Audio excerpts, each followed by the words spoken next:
Hello again. I am Nita Black, the host of your Six-Figure Biz Plan Challenge, and I'm so glad that you've joined us.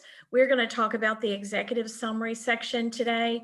And if you will look at your plan template and just make sure that the sections are numbered correctly, so you can either you can either take the number out for executive summary or leave it in. If you leave in the executive summary as a numbered section, you'll have 10 sections.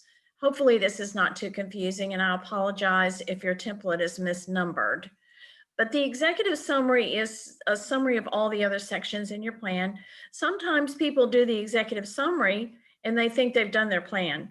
And really, that's just a snapshot of your plan. If you just have one or two paragraphs for each component in your plan, that's really, you probably need more than that unless you have a very basic, very simple business. You could start off with an executive summary and then develop more components of your plan in more detail later.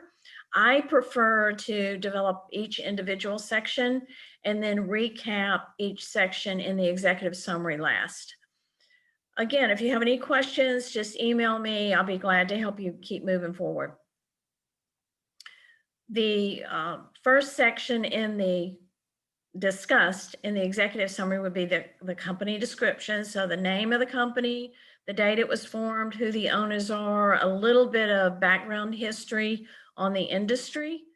The second section within this executive summary would be the target market. And so who is it that you're going to sell to? How big is that market? The third section is the competitor section. Pick one, two, maybe three individual companies that you feel like you're going to compete against, and evaluate what they offer that you don't, or maybe what you offer that they don't, and also the overall competitive market.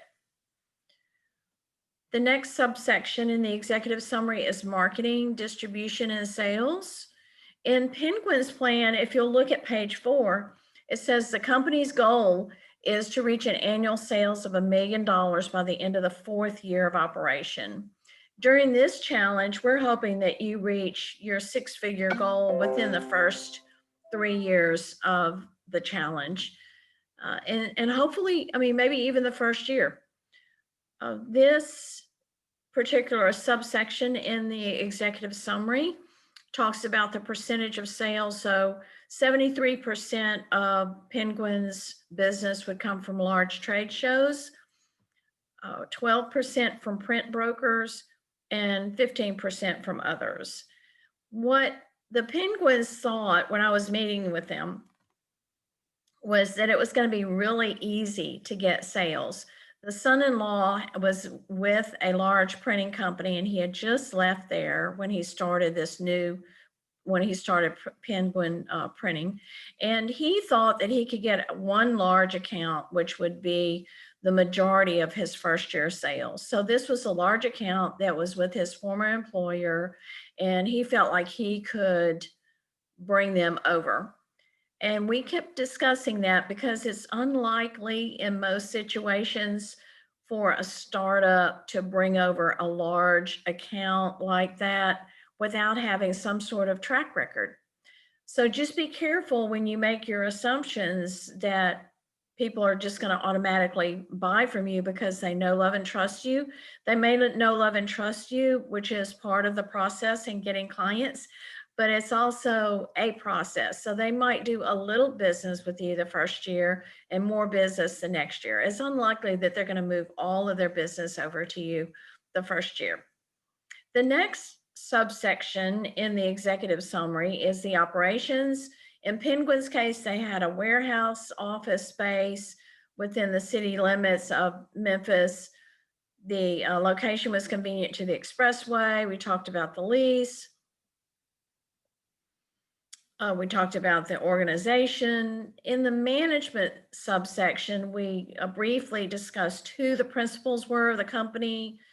If it's you and your spouse, or you and a partner, or just you, just include your information and also have your updated resume, which I believe we've already talked about.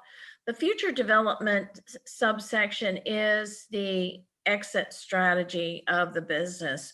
Where are you going to take the business long term? Do you plan to leave it to a family member? Do you want to go public? Do you want to plan to merge with a large competitor, so within 5-10 years, that kind of thing? The next subsection in the executive summary is the financial piece. You can start very simple and very small with your financials, and then develop those pieces of information in more detail as you go. We will provide a spreadsheet for you to use if you want to develop your financial information. And then the last section that we've included in this plan template is the request. So this is the last subsection of the executive summary is I'm looking for money, I'm looking for a partner, whatever it is, whatever your request is of the folks that you're sharing this plan with.